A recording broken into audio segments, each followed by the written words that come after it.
அளவற்ற அருளாளனும் நிகரற்ற அன்புடையோனுமாகிய எல்லாமல் அல்லாஹுக்கே அனைத்து புகழும் உரித்தாகட்டும். சாதிமதம் மேந்தி வந்த சத்திய தூதர் சன்மார்க்க போதகர் சர்தாரே தோ ஆலம் தாஜுல் மதீனா ரஹ்மத்துல் ஆலமீன் இமாமுல் அம்பியா ஹைருல் பரியா எம்முயிரிலும் உயிரான உயிரிலும் மேலான கண்மணி நபிகள் நாயகம் ஸல்லல்லாஹு அலைஹி வஸல்லம் அவர்கள் மீதும் இந்த தீன் பிற்காலத்திலே வாடிய மலராக இருக்கக்கூடாது, வாடாத மலராக இருக்க வேண்டும் என்பதற்காக உயிர் தியாகங்கள் இரத்த தியாகங்கள் செய்த சஹாபாக்கள், தாபிஊன்கள், தபஉ தாபிஈன்கள், இந்த உலகிலே வாழ்ந்த வாழுகின்ற வாழப்போகின்ற அத்தனை முஸ்லிமான முஃமினான ஆண்கள் பெண்கள் மீதும் அல்லாஹ்வின் சாந்தியும் சமாதானமும் என்றென்றும் உண்டாவதாக. புனிதமிக்க ஜும்ஆவுடைய நாளிலே இஅ்திகாஃபுடைய நியத்தில் வந்து அமர்ந்திருக்கும் அல்லாஹ்வின் நல்லடியார்களே, அல்லாஹ் சுப்ஹானஹு வ தஆலா தன்னுடைய வாழ்க்கையில் எந்த நல்ல விடயங்களை எடுத்து நடக்கும்படி கூறியிருக்கிறானோ அவற்றை முடியுமான அளவு எடுத்து நடக்கும்படியும், எவற்றை விட்டு விலகி தவிர்ந்து ஒதுங்கியிருக்குமாறு கூறியிருக்கிறானோ அவற்றை விட்டு முற்றுமுழுதாக தவிர்ந்து கொள்ளுமாறும் முதலில் எனக்கும் அப்பால் உங்களுக்கும் தக்வாவை கொண்டு நல்லுபதேசம் செய்கிறேன், ஞாபகம் ஊட்டிக் கொள்கிறேன். அருமையானவர்களே, இஸ்லாமிய புது வருடம் ஹிஜ்ரி 1447 வருடத்திலே காலடி எடுத்து வைத்திருக்கிறோம். ஹிஜ்ரி வருடத்துடைய முதலாவது மாதம் முஹர்ரம். இந்த முஹர்ரம் மாதத்துடைய 8வது நாள் இன்றைய தினம். அல்லாஹ் சுப்ஹானஹு வ தஆலா இந்த வருடத்துடைய தொடக்கத்திலிருந்து எல்லா விதமான பாக்கியங்களையும் நம் அனைவருக்கும் அல்லாஹ் தந்தருள்வானாக. இந்த வருடத்தை நமக்கு சாதகமான வருடமாக அல்லாஹ் ஆக்கி தந்தருள்வானாக.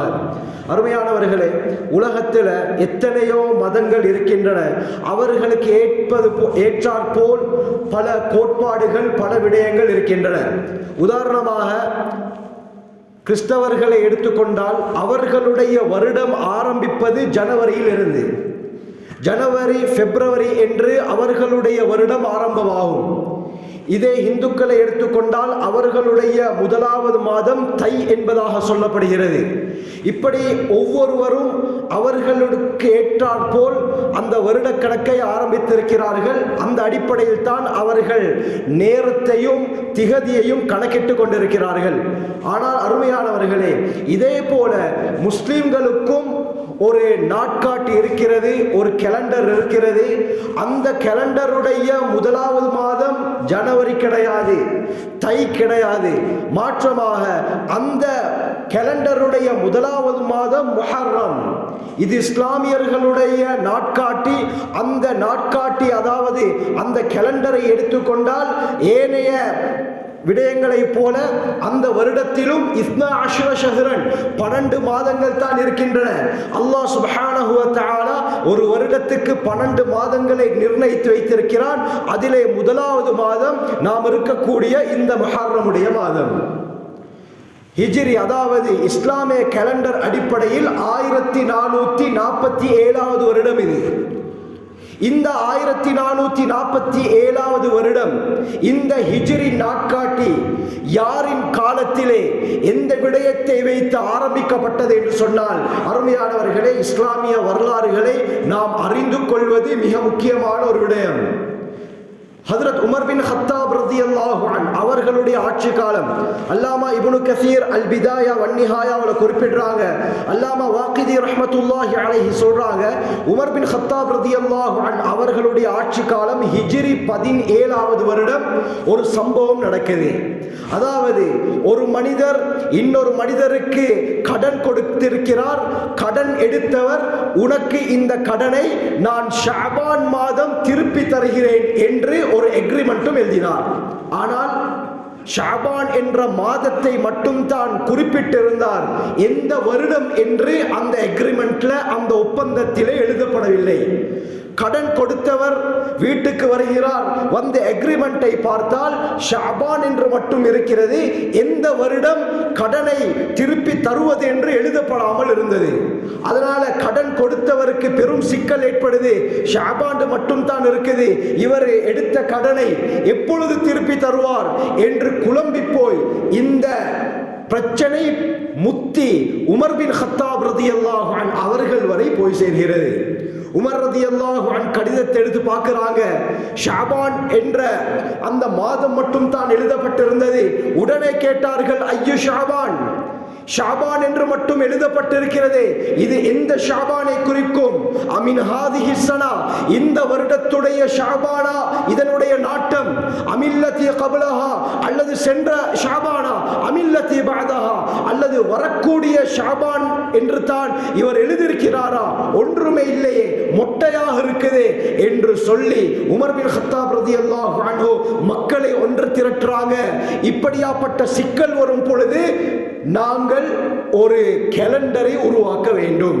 ஏனென்று சொன்னால் இப்படி மொட்டையாக தெளிவில்லாமல் இருப்பது மிகப்பெரிய ஒரு ஏமாற்றத்தை ஏற்படுத்தும். அதனால நாங்கள் ஒரு கேலண்டரை உருவாக்குவோம் என்று சொல்லி உயர்மட்ட ஆலோசனை சபையை உமர் பின் கத்தாப் ரலியல்லாஹு அன்ஹு அவர்கள் ஒன்று திரட்டுறாங்க. மஷூரா கேட்கிறாங்க, எப்படி எந்த விடயத்தை வைத்து நாங்கள் கேலண்டரை முடிவு செய்வது? மக்கள் சொன்னார்கள், அர்ரிஹு பிதாரீஹ் ஃபாரிஸ், பாரசீகர்களுடைய கேலண்டர் முறைப்படி நாங்களும் எங்களுடைய கேலண்டரை அமைத்துக் கொள்வோம். அதாவது அந்த பாரசீகம் அப்படின்னு சொன்னா தற்கால ஈரானுக்கு சொல்லப்படும். பாரசீகர்களுடைய ஒரு முறை இருந்தது, குல்லமா ஹலக்க மலிக்குன், அவர்களில் யாராவது ஒரு அரசன் மரணித்து விட்டால் அர்ரஹு மின் தாரீஹ் விலாயத்தில்லதி பஅதஹு, அதற்கு பிறகு யார் ஆட்சிக்கு வருவாரோ அவர் ஆட்சிக்கு வந்த திகதியிலிருந்து புதிதாக கேலண்டரை ஆரம்பிப்பார்கள். அவர் மரணித்து விட்டால் அடுத்து யார் வருவாரோ அவருடைய அந்த ஆட்சி உருவான திகதியிலிருந்து கேலண்டர் இப்படி ஆரம்பிப்பார்கள். இந்த முறைப்படி நாங்கள் கேலண்டரை உருவாக்குவோம் என்று சொல்ல உமர் ரலியல்லாஹு அன்ஹு அவர்கள் இந்த மஷூராவை ஏற்றுக்கொள்ளல, சரியாக படல. திரும்ப மஷூரா கேட்கிறாங்க. சிலர் சொன்னார்கள், அர்ரிஹு பி தாரீஹ் ரோம் மின் ஜமான் இஸ்கந்தர், ரோமர்களுடைய கேலண்டர் முறைப்படி நாங்கள் எங்களுடைய கேலண்டரை நாட்காட்டியை அமைத்துக் கொள்வோம். அதுவும் குறிப்பாக ரோமர்களுடைய மிக முக்கியமான தலைவர், முக்கியமான அரசன் தான் the great Alexander. இந்த அலெக்சாண்டருடைய காலத்தில் இருந்து நாங்கள் திகதிகளை கணிப்பிட்டு சொல்வோம், கணிப்பிட்டுக் கொள்வோம் என்று சொல்ல உமர் ரலியல்லாஹு அன்ஹு அவர்களுக்கு இதுவும் சரியாக படல. திரும்ப மஷூரா கேட்கிறாங்க. சிலர் சொன்னார்கள், அர்ரிஹு மின் மௌலிதி ரசூலில்லாஹ், நபி அவர்கள் பிறந்த வருடத்திலிருந்து எங்களுடைய கேலண்டரை நாங்கள் கணக்கிட்டுக் கொள்வோம். சிலர் சொன்னார்கள், அர்ரிஹு மின் மபஅசி ரசூலில்லாஹ் ஸல்லல்லாஹு அலைஹி வஸல்லம், அவர்களுக்கு நபித்துவம் கிடைத்த அந்த வருடத்திலிருந்து நாங்கள் எங்களுடைய கேலண்டரை உருவாக்குவோம். எந்த மஷூராவையும் உமர் பின் கத்தாப் ரலியல்லாஹு அன்ஹு அவர்கள் எடுக்கவில்லை. கடைசியாக அலி ரலியல்லாஹு அன்ஹு அவர்கள் ஒரு மஷூராவை சொன்னார்கள். உமர் ரலியல்லாஹு அவர்களை பார்த்து சொன்னார்கள், நபி அவர்கள் பிறந்த வருடத்தை விட, நபி அவர்களுக்கு நபி பட்டம் கிடைத்த வருடத்தை விட சிறந்த ஒரு நிகழ்வு இருக்கிறது. இந்த நிகழ்வின் காரணமாகத்தான் இஸ்லாத்துடைய மறுமலர்ச்சியை அல்லாஹ் ஏற்படுத்தினான். முழு உலகத்திற்கும் இஸ்லாம் பரவுவதற்கு அடிப்படையாக இருந்தது இந்த நிகழ்வு தான். அந்த நிகழ்வை அனைவரும் தெரிந்து வைத்திருக்கிறோம். ஆகவே அந்த நிகழ்வை முன்வைத்து நாங்கள் எங்களுடைய கேலண்டரை உருவாக்குவோம் என்று அலி ரலியல்லாஹு அன்ஹு அவர்கள் மஷூரா சொல்ல, அது என்ன நிகழ்வு? மக்காவில் இருந்து மதீனாவுக்கு ஸல்லல்லாஹு அலைஹி வஸல்லம் ஹிஜ்ரத் செய்த வருடம். இந்த ஹிஜ்ரத்துடைய பிரயாணத்தின் காரணமாகத்தான் மிகப்பெரிய மறுமலர்ச்சி, இஸ்லாத்துக்கு ஒரு செழிப்பு ஏற்பட்டது. இந்த நிகழ்வை வைத்து நாங்கள் கேலண்டரை உருவாக்குவோம் என்று சொல்ல ஃபஸ்தஹ்ஸன ذلك உமர் வஅஸ்ஹாபு, உமர் ரலியல்லாஹு அன்ஹு அவர்களும் அங்கே இருந்த அனைவரும் இது சிறந்த மஷூரா என்று சொல்லி முடிவெடுக்கிறாங்க. அருமையானவர்களே, நபி அவர்கள் தங்களுடைய 53வது வயதில மக்காவிலிருந்து மதீனாவுக்கு ஹிஜ்ரத் செய்தார்கள். அந்த ஹிஜ்ரத்துடைய நிகழ்வை வைத்து கேலண்டரை உருவாக்குறாங்க. நபி அவர்கள் ஹிஜ்ரத் செய்து இன்று வரை 1447 வருடம். நிறைய பேர் நினைக்கிறாங்க ஹிஜ்ரத் கேலண்டர் உருவாக்கப்பட்டது நபி அவர்களுடைய பிறந்த வருடத்தை முன்னிட்டு. அது தவறு கண்ணியமானவர்களே. நபி அவர்களுடைய 53வது வயதில் தான் இந்த ஹிஜ்ரத் பயணம் நடந்தது. அந்த ஹிஜ்ரத் பயணம் நடந்து இன்று வரை 1447 வருடம். அப்ப நபி அவர்கள் பிறந்து எத்தனை வருடம் என்று பார்த்தால் இந்த 1447ஓட 53 சேர்த்தால் நபி அவர்கள் பிறந்த வருடம் எத்தனை என்று வரும். அதாவது சரியாக நபி அவர்கள் பிறந்து 1500 வருடங்கள். நபி பட்டம் கிடைத்து 1460 வருடங்கள். ஆக கண்ணியமானவர்களே, இப்ப மஷூரா வருது, எந்த மாதத்தை முதல் மாதமாக நாங்கள் ஆக்குவது. சிலர் சொன்னார்கள் நபி அவர்கள் பிறந்த ரபியுல் அவ்வலை முதலாவது மாதமாக ஆக்குவோம். ஆனால் உமர் ரலியல்லாஹு அன்ஹு அவர்கள் இதை விரும்பவில்லை. கடைசியாக உமர் ரலியல்லாஹு அன்ஹு சொன்னார்கள், இஸ்லாத்திற்கு முன்னால ஜாஹிலியா காலத்தில் இருந்தே அரபியர்களுடைய மாத கணக்கில் முதல் மாதம் முஹர்ரம். இந்த முஹர்ரம் மாதத்தை அரபியர்கள் கண்ணியப்படுத்தக்கூடியவர்களாக இருந்தார்கள். யுத்தத்தை இந்த மாதத்திலே ஏற்படுத்த மாட்டார்கள், பழிக்கு பழி வாங்க மாட்டார்கள். இப்படியாப்பட்ட கண்ணியமான மாதம் இந்த முஹர்ரம். ஆகவே அந்த காலத்திலிருந்து எது முதல் மாதமாக இருக்குதோ அந்த முஹர்ரமையே இஸ்லாத்துடைய முதலாவது மாதமாக ஆக்குவோம் என்று சொல்லி ஹிஜ்ரி 17வது வருடம் உமர் பின் கத்தாப் ரலியல்லாஹு அன்ஹு அவர்கள் முடிவெடுக்கிறாங்க. அந்த அடிப்படையில் தான் கண்ணியமானவர்களை ஹிஜ்ரி கேலண்டர் உருவாக்கப்படுது. இந்த முஹர்ரமுடைய மாதம், இதற்கு இன்னொரு பேர் இருக்கிறது. சஹீஹ் முஸ்லிமுடைய ரிவாயத், ஸல்லல்லாஹு அலைஹி வஸல்லம் சொன்னார்கள், அஃதலுஸ் ஸியாமி பஅத ரமதான். ரமதானுடைய நோன்புக்கு பிறகு இருக்கக்கூடிய நோன்புகளில் மிக சிறந்த நோன்பு ஷஹ்ருல்லாஹில் முஹர்ரம், அல்லாஹ்வுடைய மாதமான முஹர்ரம் மாதத்திலே நோக்கக்கூடிய நோன்பு என்று சொன்னார்கள். கண்ணியமானவர்களே, இந்த மாதத்திற்கு நபி அவர்கள் வைத்த பேர் ஷஹ்ருல்லாஹ், அல்லாஹ்வுடைய மாதம். இந்த மாதத்திலே அல்லாஹ் ஏராளமான நிகழ்வுகளை நிகழ்த்தி காட்டியிருக்கிறான். அல்லாமா இப்னு கஸீர் தஃப்சீருல் குர்ஆனில் அதீம்ல பல விடயங்களை சொல்கிறார்கள். ஆதம் அலைஹிஸ்ஸலாம் அவர்கள் சுவர்க்கத்துக்குள்ளால் நுழைவிக்கப்பட்டது இந்த முஹர்ரமுடைய மாதம். அதே ஆதம் அலைஹிஸ்ஸலாம் சுவர்க்கத்திலிருந்து வெளியேற்றப்பட்டது இந்த முஹர்ரமுடைய மாதம். நூஹ் அலைஹிஸ்ஸலாம் அவர்களுடைய கப்பல் ஜூதி மலையிலே தரை தட்டியது இந்த முஹர்ரமுடைய மாதம். யூனுஸ் அலைஹிஸ்ஸலாம் அவர்களை மீன் வயிற்றிலிருந்து வெளியேற்றியது இந்த முஹர்ரமுடைய மாதம். சுலைமான் அலைஹிஸ்ஸலாம் அவர்களுக்கு ஆட்சி கொடுக்கப்பட்டது இந்த முஹர்ரமுடைய மாதம். அது மட்டுமல்லாமல் அன்ஜல்லாஹு மூஸா வ கௌமஹு வ அஹ்லக ஃபிர்அவுன வ கௌமஹு, மூஸா அலைஹிஸ்ஸலாம் அவர்களையும் அவர்களுடைய கூட்டத்தாரையும் அல்லாஹ் பாதுகாத்து ஃபிர்அவுனையும் அவனுடைய கூட்டத்தாரையும் அழித்தது இந்த முஹர்ரமுடைய மாதம். அதுவும் குறிப்பாக முஹர்ரம் 10வது நாள் ஆஷுராவுடைய தினம். இன்றைய நாள் தான் ஃபிர்அவுன் அவனுடைய பட்டாளம் செங்கடலிலே அழிக்கப்பட்ட தினம். மூசா நபியை அல்லாஹ் பாதுகாத்த தினம் இந்த முஹர்ரமுடைய 10வது நாள். கண்ணியமானவர்களே, அது மட்டுமல்லாமல் முஹர்ரமுடைய மாதம், குறிப்பாக இந்த ஆஷுராவுடைய தினம் இருக்கிறதே 10வது நாள், இதிலே மறைக்கப்பட்ட ஒரு கண்ணீர் வரலாறும் இருக்கிறது. அருமையானவர்களே, அது வேறு ஒன்றுமல்ல, முஹம்மது ஸல்லல்லாஹு அலைஹி வஸல்லம் அவர்களுடைய பேர குழந்தை ஹுசைன் ரலியல்லாஹு அன்ஹு அவர்கள் கர்பலாவிலே கொல்லப்பட்டதும் இந்த ஆஷுராவுடைய தினம்தான். இப்படி பல விடயங்களை அல்லாஹ் சுப்ஹானஹு வ தஆலா இந்த முஹர்ரமுடைய மாதத்திலே நிகழ்த்தி காட்டியிருக்கிறான். அருமையானவர்களே, இந்த முஹர்ரமுடைய மாதத்தில் முக்கியமான நோன்பு இருக்கிறது. சஹீஹ் முஸ்லிமுடைய ரிவாயத், அபூ கத்தாதா ரலியல்லாஹு அன்ஹு ரிவாயத் செய்றாங்க. நபி அவர்கள் சொன்னார்கள், சியாமு யௌமி ஆஷூரா, முஹர்ரம் 10வது நாள் நோக்கக்கூடிய நோன்பு இருக்கிறது.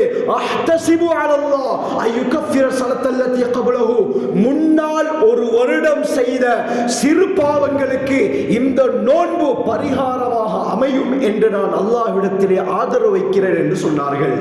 ஆஷூராவுடைய நோன்பை நோட்பதினால் முன்னால் செய்த ஒரு வருடத்துடைய சகல சிறுபாவங்களையும் அல்லாஹ் மன்னிக்கிறான். அருமையானவர்களே, அந்த தினம் எப்ப? அதாவது இன்று 8வது நாள் என்று சொன்னால் ஞாயிற்றுக்கிழமை நாளன்றைக்கு ஆஷுராவுடைய தினம். புகாரி, முஸ்லிம், முஸ்னத் அஹ்மதுடைய ரிவாயத் வருது. இப்னு அப்பாஸ் ரலியல்லாஹு அன்ஹு ரிவாயத் செய்றாங்க, ஸல்லல்லாஹு அலைஹி வஸல்லம் மதீனாவில் இருக்கும் பொழுது மதீனாவிலே முக்கியமான 3 யூத கோத்திரத்தார் இருந்தார்கள். பனு நதீர், பனு கைனுகா, பனு குரைதா போன்ற முக்கியமான 3 யூத கோத்திரம் மதீனாவிலே வசித்தார்கள். இவர்கள் ஏன் மதீனாவிலே வசித்தார்கள் என்பதற்கு அது காரணம் இருக்கிறது. அதாவது கண்ணியமானவர்களே, ஸல்லல்லாஹு அலைஹி வஸல்லம் மதீனாக்கு வாரத்துக்கு முன்னாலே யூதர்கள் மதீனாவிலே வந்து குடியேற ஆரம்பித்தார்கள். அதற்கு என்ன காரணம்டா? கிதாபில் எழுதுறாங்க, இமாம் இப்னு கஸீர் அல் பிதாயா வன் நிஹாயால குறிப்பிடுறாங்க, தௌராத்துடைய வேதத்திலே, யூதர்களுக்கு கொடுக்கப்பட்ட தௌராத்துடைய வேதத்திலே இறுதி நபியை பற்றிய முன்னறிவிப்பு சொல்லப்பட்டிருந்தது. அந்த முன்னறிவிப்பில் ஒன்று தான் இறுதி நபி 2 மலைகளுக்கு மத்தியிலே இருக்கக்கூடிய பேரீச்சம் தோட்டங்கள் நிறைந்த பகுதியில் தான் ஹிஜ்ரத் செய்து வருவார், அங்கு தான் அவர் இருப்பார் என்று தௌராத்திலே சொல்லப்பட்டிருந்தது. யூதர்களில் அறிஞர்கள் என்ன செய்தார்கள்? இந்த இடம் எங்கே இருக்கிறது, இறுதி நபி வந்தால் அவர்களுடன் நாங்களும் இருந்து கொள்வோம் என்று சொல்லி யூதர்கள் அந்த இடத்தை 2 மலைகளுக்கு மத்தியில பேரித்தம்பழ தோட்டங்கள் எங்கெல்லாம் இருக்கிறதோ அந்த இடத்தை எல்லாம் தேடிச் சென்றார்கள். சிலர் ஹைபரிலே இறங்கினார்கள், ஏனென்று சொன்னால் அதுவும் அப்படியாப்பட்ட இடம்தான். சிலர் தபூக்கிலே இறங்கினார்கள். ஆனால் முக்கியமான யூத மத அறிஞர்கள் இந்த இடம் சொல்லப்பட்ட இடம் அல்ல, இன்னும் நாங்கள் தேடிச் செல்வோம் என்று சொல்லி கடைசியாக மதீனாவை வந்து அடைந்தார்கள். மதீனாவுடைய அந்த அடையாளங்களை பார்க்கும் பொழுது தௌராத்திலே சொல்லப்பட்ட பிரகாரம் இருந்தது. இந்த சந்தர்ப்பத்தில் அருமையானவர்களே, அந்த யூதர்கள் மதீனாவிலே வந்து தங்கினார்கள், தங்கி எதிர்பார்த்து கொண்டிருந்தார்கள். அதே போல முஹம்மது ஸல்லல்லாஹு அலைஹி வஸல்லம் மக்காவிலிருந்து மதீனாவுக்கு ஹிஜ்ரத் செய்தார்கள். நபி அவர்கள் மதீனாவுக்கு வந்ததுக்கு பிறகு ஆஷூராவுடைய தினம் முஹர்ரம் 10வது நாள் யூதர்கள் நோன்பு நோக்கக்கூடியவர்களாக இருந்தார்கள்.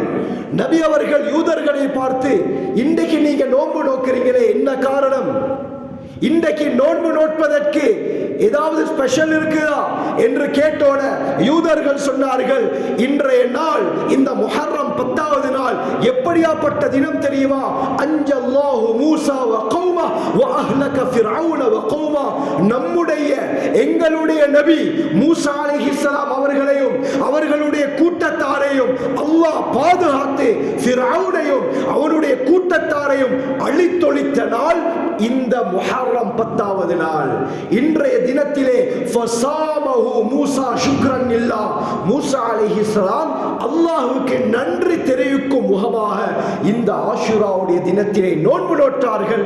அதனால் அவர்களுடைய மூஸா நபி யூதர்களுக்கு அனுப்பப்பட்ட நபி, ஆகவே நாங்களும் அதற்காக வேண்டி நோன்பு நோக்கிறோம் என்று யூதர்கள் சொன்னார்கள்.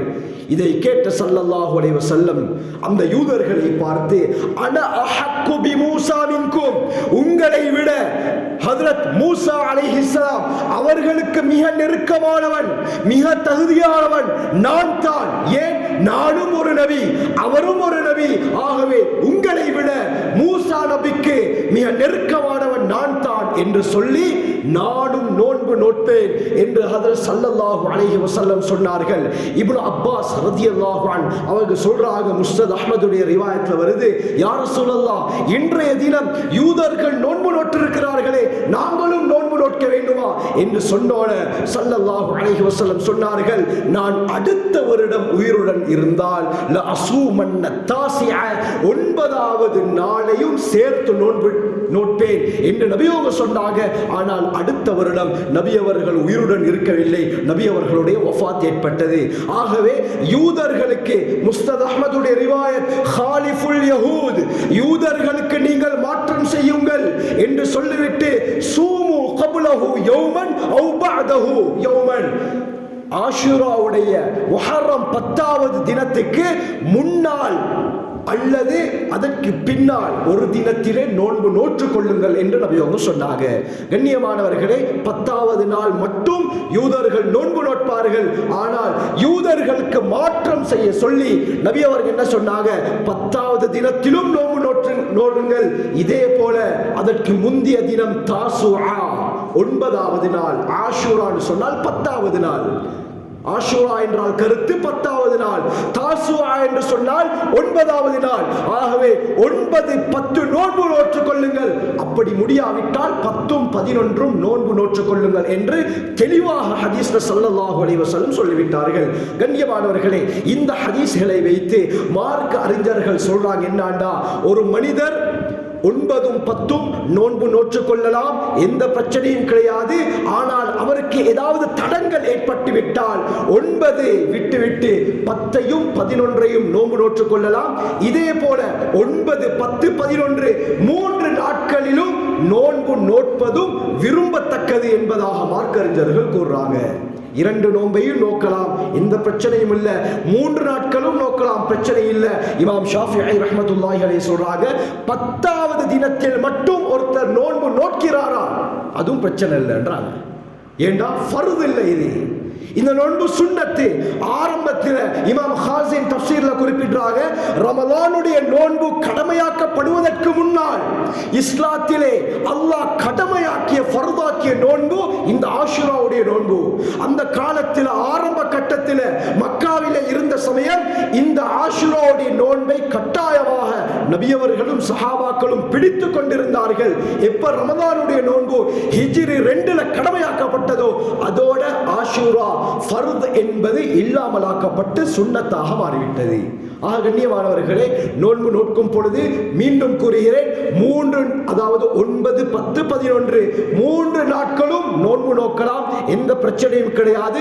அல்லது 9, 10 இந்த நாளிலும் நோன்பு நோக்கலாம், அல்லது 10, 11 இந்த நாட்களிலும் நோன்பு நோக்கலாம், அல்லது ஒரு நோன்பு தான் பிடிக்க முடியும் என்று சொன்னால் அவர் 10வது நாள் மட்டும் நோன்பு நோற்றுக் கொள்ளலாம், எந்த பிரச்சனையும் கிடையாது. ஏகோபித்த ஜும்ஹூர் உலமாக்களுடைய கருத்து இது. ஆக கண்ணியமானவர்களே, இந்த நாட்கள்ல குறிப்பாக 10வது நாள் ஆஷுராவுடைய தினம். இந்த தினத்திலே நாம் செய்யக்கூடிய இன்னொரு முக்கியமான அமலும் இருக்கிறது. நபி அவர்கள் வழிகாட்டி தந்திருக்கிறார்கள். ரஸீன்ல வரக்கூடிய ரிவாயத். கண்ணியமானவர்களே, இந்த ஹதீஸை சிலர் பலகீனமான ஹதீஸ் என்று கூறுகிறார்கள். ஆனால் அருமையானவர்களே, உலமாக்கள் இருக்கிறார்கள், இந்த ஹதீஸை எடுத்துக்கொண்டால் பல வழிகளில் பல சஹாபாக்கள் இந்த ஹதீஸை அறிவித்திருக்கிறார்கள். அபூ ஹுரைரா ரலியல்லாஹு அன்ஹு அவர்களுடைய ரிவாயத் வருது. இதே போல அபூ சயீத் அல் குத்ரி ரலியல்லாஹு அன்ஹு அவர்களுடைய ரிவாயத் வருது. அப்துல்லாஹ் பின் மஸ்ஊத் ரலியல்லாஹு அன்ஹு அவர்களுடைய ரிவாயத் வருது. பல வழிகள்ல பல துருக்கங்கள்ல இந்த ஹதீஸ் வருவதின் காரணமாக பலஹீனம் என்ற இடத்தில் இருந்து ஹஸன் லிகைரிஹி என்ற இடத்திற்கு இந்த ஹதீஸ் வந்துவிட்டது. அப்படி வந்தால் இந்த ஹதீஸை அமல் செய்ய முடியும். கண்ணியமானவர்களே, இந்த ஹதீஸ்ல முக்கியமான ஒரு அமல ஸல்லல்லாஹு அலைஹி வஸல்லம் சொன்னார்கள். அது என்னவென்றால், மன் வஸ்ஸஅ அலா இயாலிஹி ஃபின் நஃபகதி யௌம ஆஷூரா.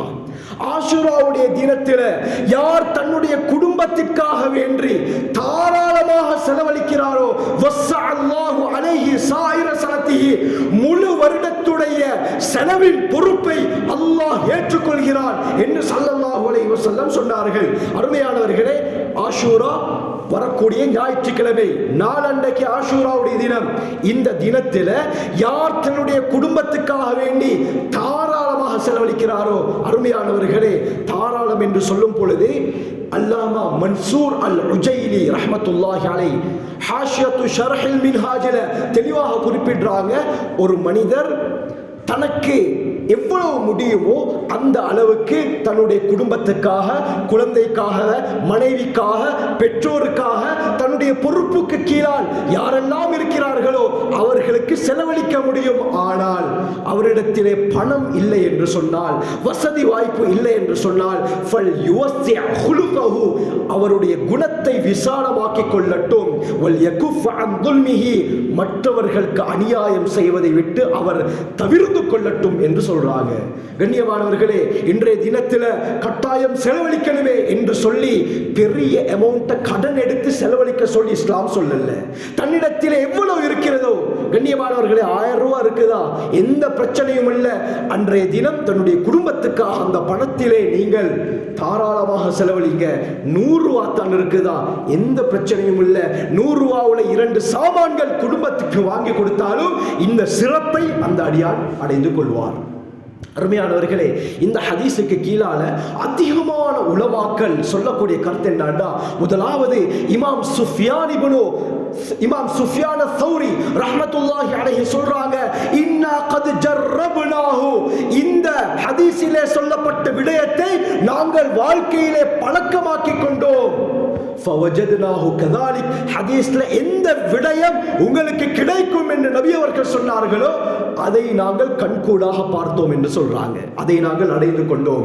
சுஃப்யான் இப்னு உயைனா ரஹ்மத்துல்லாஹி அலைஹி சொல்றாங்க, இன்னா கத் ஜர்ரப்னாஹு முந்து 50 அவு 60 சனத்தன், 50 அல்லது 60 வருடங்களாக இந்த அமலை தொடர்ந்து நாங்கள் செய்து வந்தோம். ஃபமா ரஐனா இல்லா கைரா, நலவை தவிர வேற எந்த ஒன்றையும் நாங்கள் காணவில்லை.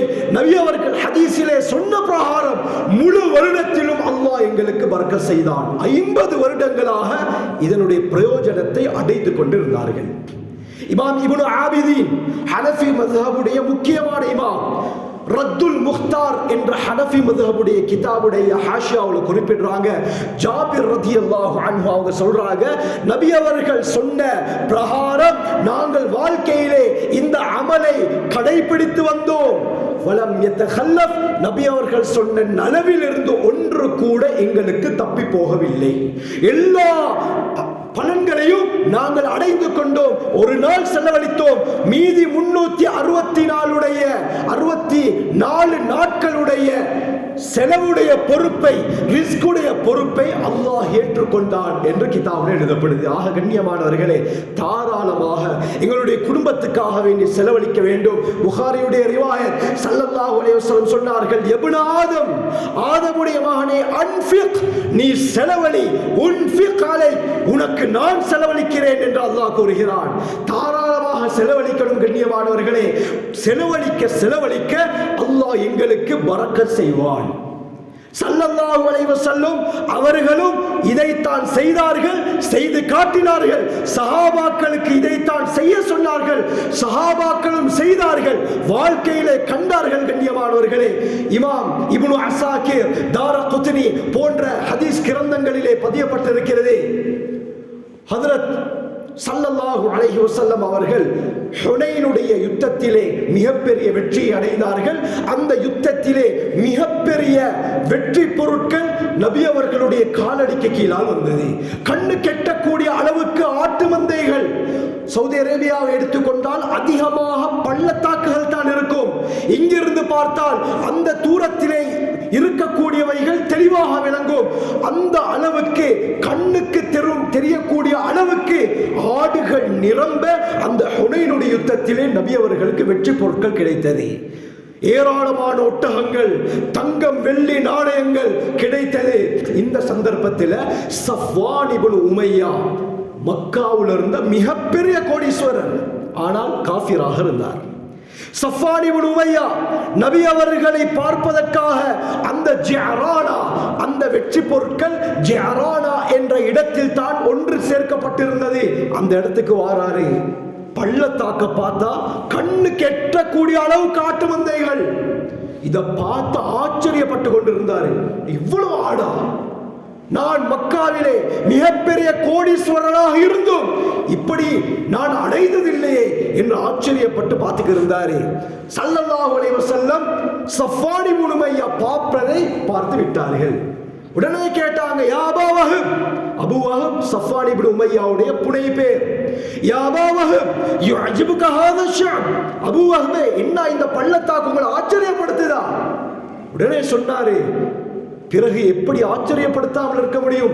நான் மிகப்பெரிய கோடீஸ்வரன், ஆனாலும் இப்படியாப்பட்ட ஒரு காட்சியை நான் கண்டதில்லையே. உடனே நபி அவங்க சஃப்வான் இப்னு உமையாவை பார்த்து சொன்னார்கள், ஹுவ லக வ மா ஃபீ, இந்த பள்ளத்தாக்கிலே எத்தனை ஆயிரம் ஆடுகள் இருக்குமோ எல்லா ஆடுகளையும் உங்களுக்கு தந்துட்டேன் சஃப்வான், எடுத்துட்டு போங்கண்ணா. அல்லாஹு அக்பர். என்ன சொன்னார் தெரியுமா? அஷ்ஹது அன் லா இலாஹ இல்லல்லாஹ் வ அஷ்ஹது அன்னக ரசூலுல்லாஹ். உடனடியாக ஷஹாதத் கலிமாவை சொல்லி இஸ்லாத்தை ஏற்றுக்கொண்டார். என்ன சொன்னார் தெரியுமா? மா தாபத் நஃப்ஸு அஹதின் பிமிஸ்லி ஹாதா இல்லா நஃப்ஸு நபியின். இப்படியாப்பட்ட தாராளமான குணம் ஒருவருக்கு இருக்கும் என்று சொன்னால் நிச்சயமாக அது ஒரு நபியாக மட்டும் தான் இருக்கும் என்று சொல்லி அதே இடத்தில் இஸ்லாத்தை ஏற்றுக்கொண்டார். இதுதான் நபி அவர்களுடைய தயாளத்தன்மை. நபி அவர்களுடைய கொடை இப்படித்தான் இருந்தது. ஒன்று இரண்டு கொடுக்க மாட்டார்கள். பள்ளத்தாக்கிலே இத்தனை ஆயிரம் ஆடுகள் எல்லாமே நீங்க எடுத்துக்கோங்க சொன்னால் எப்படியாப்பட்ட குணம் இருக்கும் கண்ணியமானவர்களே. இன்று 100 ரூபாய் கொடுப்பதற்கே எங்களிடம் மனது இடம் கொடுக்குதில்லைன்னா அல்லாஹ் அக்பர், யோசித்து பாருங்கள். இதனால தான் ஹஸ்ஸான் இப்னு சாபித் ரலியல்லாஹு அன்ஹு நபி அவர்களுடைய தயாளத்தன்மையை பற்றி கவிதையில படிக்கிறாங்க. லஹு ராஹத்துன் லவ் அன்ன மிஅஷார ஜூதிஹா அலல் பர்ரி லசாரல் பர்ரு அம்தா மினல் பஹ்ரி. அல்லாஹ் அக்பர். என்ன தெரியுமா சொல்றாங்க? நபி அவர்களுடைய இந்த தாராள தன்மை இருக்குதே, கொடுக்கக்கூடிய தன்மை இருக்குதே, இதை 10ஆக பிரித்து அதிலே ஒரு பகுதியை பூமிக்கு கொடுத்தால் கடலை விட பூமி அதிகம் கொடை கொடுக்கக்கூடியதாக மாறிவிடும் என்று படிக்கிறாங்க. இன்று பூமியை விட அதிகமாக மக்களுக்கு பிரயோஜனம் கடல்ல இருந்து தான் கிடைக்குது. கடல்ல இருந்து தான் அதிகமான விடயங்களை மனிதன் எடுத்துக்கொள்கிறான். ஆனால் நபி அவர்களுடைய தயாளத்தன்மையை 10ஆக பிரித்து அதில் அறவாசி கூட சொல்லல, 10ல் ஒரு பகுதியை பூமிக்கு கொடுத்தால் பூமி அதிகம் கடலை விட கொடுக்கக்கூடியதாக கொடை கொடுக்கக்கூடியதாக மாறிவிடும். கண்ணியமானவர்களை, இதைத்தான் சஹாபாக்களுக்கும் ஸல்லல்லாஹு அலைஹி வஸல்லம் பழக்கினார்கள். தபூக்குடைய யுத்தம் நடக்குது. ஸல்லல்லாஹு அலைஹி வஸல்லம் அவர்கள் கலந்து கொண்ட கடைசி யுத்தம். புகாரியுடைய ரிவாயத்தில் தெளிவாக வருது. 30,000க்கும் மேற்பட்ட சஹாபாக்களுடைய பெயர்களை எழுதக்கூட முடியாமல் போனது. அந்த அளவுக்கு மிகப்பெரிய கிரவுட். இந்த சந்தர்ப்பத்தில் கடும் உஷ்ணம் வேற. நபி அவங்க என்ன செஞ்சாங்கன்னா 30,000-ஐ விட அதிகமானவர்கள், இவர்களுக்கு தேவை இருக்குது. தபுக்குன்றது போறதுக்கு 1 மாதம், தங்குறது 1 மாதம், வருவது 1 மாதம், மொத்தமாக 3 மாதத்திற்கு தேவையான எல்லா விடயங்களும் தேவை. இதனால ஸல்லல்லாஹு அலைஹி வஸல்லம் சஹாபாக்களுக்கு பொதுவாக அறிவிப்பு விடுத்தாங்க, உங்களால முடியுமானதை கொண்டு வந்து தாங்க. ஏண்டா கிரவுட் கூட, அவர்களுடைய உணவு தேவை இருக்கும், மற்ற தேவைகள் இருக்கும். ஆகவே பைத்துல் மாலிலே அந்த அளவுக்கு அமௌண்ட் இல்லை. நபி அவர்கள் சொன்னார்கள், உங்களால் முடியுமானதை கொண்டு வந்து தாருங்கள் என்று சொன்னோன சஹாபாக்களுக்கு எவ்வளவு ஏழுமோ, சிலர் குறைவான அளவை கொண்டு வந்து கொடுத்தார்கள், சிலர் வீட்டில் இருக்கக்கூடிய பொருட்கள்ல கொஞ்சத்தை வந்து கொடுத்தார்கள். இப்படி பலர் தங்களால் முடியுமான உதவிகளை செய்து கொண்டிருந்தார்கள். திர்மிதியுடைய ரிவாயத் வருது, ஸல்லல்லாஹு அலைஹி வஸல்லம் ஆசை ஆர்வம் ஊட்டிக் கொண்டிருந்தார்கள். யாரு அல்லாஹ்வுடைய பாதையிலே செலவழிக்கிறாரோ அல்லாஹ் பன்மடங்கு தருவான் என்ற பல விடயங்களை சஹாபாக்களுக்கு மத்தியில் நபி அவர்கள் ஆசை ஆர்வம் ஊட்டிக் கொண்டிருந்த நேரத்தில் உஸ்மானே கனி ரலியல்லாஹு அன்ஹு எழுந்து நின்றார்கள். யா ரசூலல்லாஹ், அல்லாஹ்வின் தூதரே, அலைய மிஅத்து பஈரின் பி அஹ்லாசிஹா வ அக்தாபிஹா, எனக்கு சொந்தமான 100 ஒட்டகங்கள் சேடைகளுடன் சாமான்களுடன் இந்த இடத்திலே வந்து கொண்டிருக்கிறது. அந்த 100 ஒட்டகத்தையும் அல்லாஹ்வுடைய பாதையில் கொடுக்கிறேன் யா ரசூலல்லாஹ், எடுத்துக்கோங்க 100 ஒட்டகத்தையும். நபி அவர்கள் மீண்டும் தஷ்கீல் தஹ்ரீம் ஆசை ஆர்வமுற்றாக உஸ்மானே கனி ரலியல்லாஹு அன்ஹு திரும்ப எழுப்பினார்கள். அலைய மிஅத்துல் உக்ரா பி அஹ்லாசிஹா வ அக்தாபிஹா, யா ரசூலல்லாஹ், எனக்கு சொந்தமான இன்னும் 100 ஒட்டகங்கள் சாமான்களோட இந்த இடத்திலே வந்து கொண்டிருக்கிறது. அந்த 100ஐயும் அல்லாஹ்வுடைய பாதையில் நான் தருகிறேன். 3வது முறையும் நபி அவர்கள் ஆசை ஆர்வமுற்றாங்க. உஸ்மானே கனி ரலியல்லாஹு அன்ஹு 3வது தடவை எழுப்பினார்கள். அலைய மிஅத்துல் உக்ரா பி அஹ்லாசிஹா வ அக்தாபிஹா, யா ரசூலல்லாஹ், அல்லாஹ்வின் தூதரே, இன்னும் எனக்கு சொந்தமான 100 ஒட்டகங்கள் சாமான்களோடு வந்து இருக்குது, இதையும் அல்லாஹ்வுடைய பாதையில தாரேன். மிகப்பெரிய செல்வந்தர் உஸ்மானே கனி ரலியல்லாஹு அன்ஹு 300 ஒட்டகங்களை கொடுத்தார்கள். இப்னு அசாக்கிருடைய ரிவாயத்தில் வருது, இந்த தபூக்குடைய யுத்தத்திற்காக வேண்டி மட்டும் உஸ்மானே கனி ரலியல்லாஹு அன்ஹு அவர்கள் மொத்தமாக 950 ஒட்டகங்களை கொடுத்தார்கள். இந்த காலத்தில் பென்ஸ் கார், ரோல்ஸ் ராய்ஸ் காருக்கு சமம் அந்த காலத்தில் ஒட்டகம். அதுவும் சாதாரண ஒட்டகம் இல்ல, அரேபியன் ஒட்டகம். கண்ணியமானவர்களே, அரேபிய வாலிப ஒட்டகம் அந்த காலத்திலும் பெருமதி தான், இந்த காலத்திலும் பெருமதி தான். மோஸ்ட் எக்ஸ்பென்சிவ் பிரீத் அப்படின்னு நீங்க கூகுள்ல சர்ச் பண்ணி பாருங்க. உலகத்தில் உயர் ரக ஒட்டகம் எது என்று பார்த்தால் அரேபியன் என்று தான் வரும். இந்த காலத்திலேயும் அரேபிய ஒட்டகம் தான் மிகவும் எக்ஸ்பென்சிவ், விலை உயர்ந்தது. அந்த ஒட்டகத்திலிருந்து 950 கொடுத்தார்கள். இதே போல நன்றாக ஓடக்கூடிய வாலிப குதிரையில 50 கொடுத்தார்கள். மொத்தமாக 1000. ஒட்டகங்கள் 950, குதிரைகள் 50, மொத்தமாக 1000 பிராணிகளை அந்த யுத்தத்துக்காக வேண்டி கொடுத்தார்கள். அது மட்டுமல்ல, இமாம் அபு நுஐம், இமாம் இப்னு அஸாகிர் போன்றவர்கள் தங்களுடைய கிதாப்ல பதிவு செய்யறாங்க, ஸல்லல்லாஹு அலைஹி வஸல்லம் உஸ்மான் ரலியல்லாஹு அவர்களிடத்திலே ஆள் அனுப்புறாங்க, முடியுமான அளவு ஏதாவது இருந்தால் நீங்க கொடுங்க.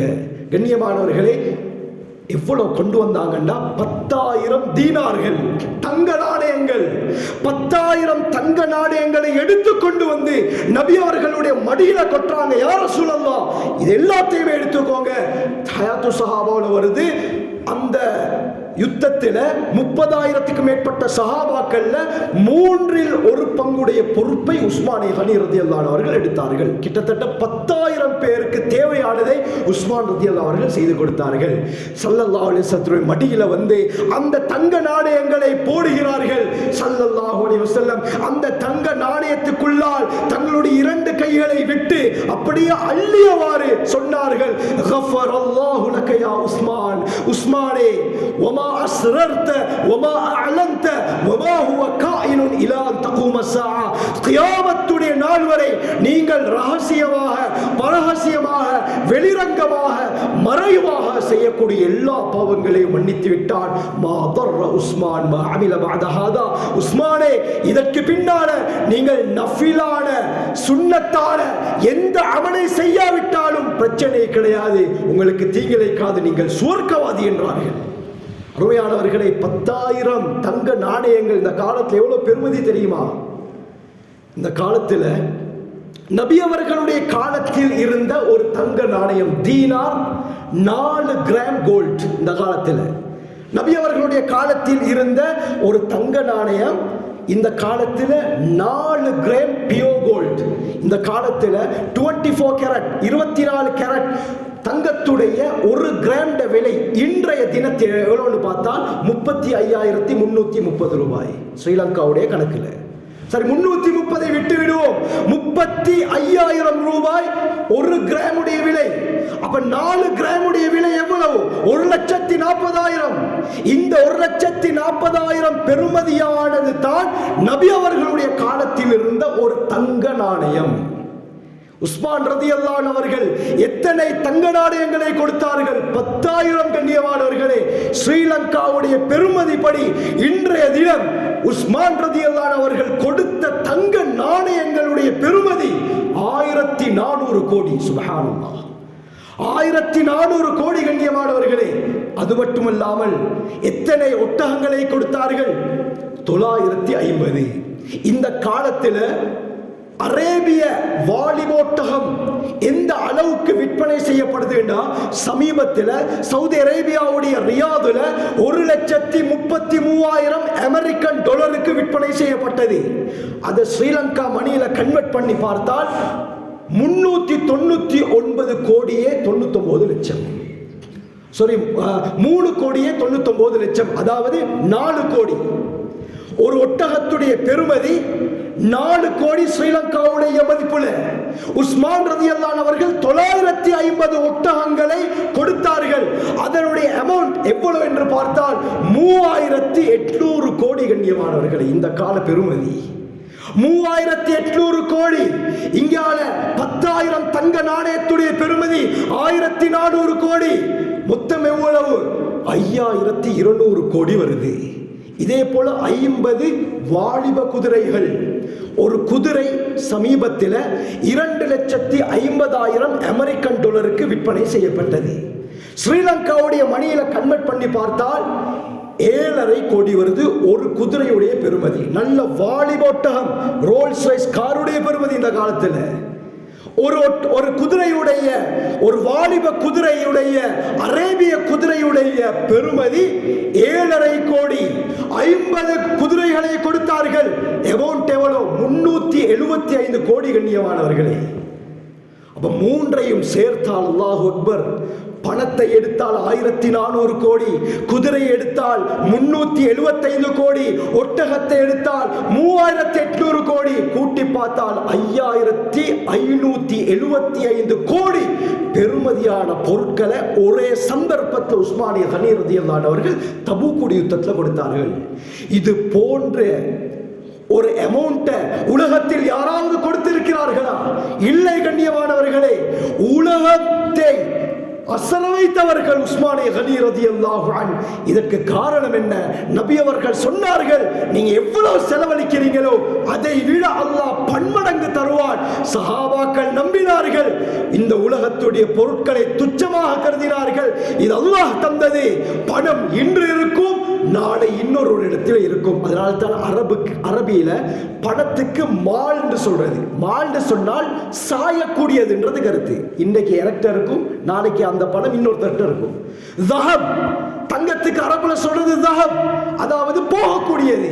இன்றைக்கு எரக்டர் இருக்கும், மற்ற நாள் இன்னொருத்தர் இருக்கும். இதுதான் பணம் கண்ணியமானவர்களே. சஹாபாக்களை நபி அவர்கள் இந்த அடிப்படையில் தான் பழக்கினார்கள். எத்தனை கோடி கொடுத்தாலும் பிரச்சனை கிடையாது, ஆனால் அதை விட பன்மடங்கு அல்லாஹ் எனக்கு திருப்பி தருவான் என்ற நம்பிக்கை சஹாபாக்களுக்கு இருந்தது. தாராளமாக செலவழித்தார்கள். இந்த உலகமே வியந்து பார்க்கும் அளவுக்கு உஸ்மானிய கனி ரலியல்லாஹு அன்ஹு அவர்களுடைய கொடை இருந்தது என்று சொன்னால் எப்படியாப்பட்ட ஒரு தாராள தன்மை இருக்கும். இதனால தான கண்ணியமானவர்களே ஸல்லல்லாஹு அலைஹி வஸல்லம் சொன்னாங்க, தாராளமாக செலவழிங்க, குடும்பத்துக்காக செலவழிங்க. எவ்வளவு இருக்குதோ அதை வைத்து நீங்கள் செலவழியுங்கள். அல்லாஹ் உங்களுக்கு நிச்சயமாக அதை விட பன்மடங்காக்கி திருப்பி தருவார். ஆகவே நாளை முஹர்ரம் 9வது நாள் தாசுஆவுடைய தினம், நோன்பு நோட்பது சுன்னத்து.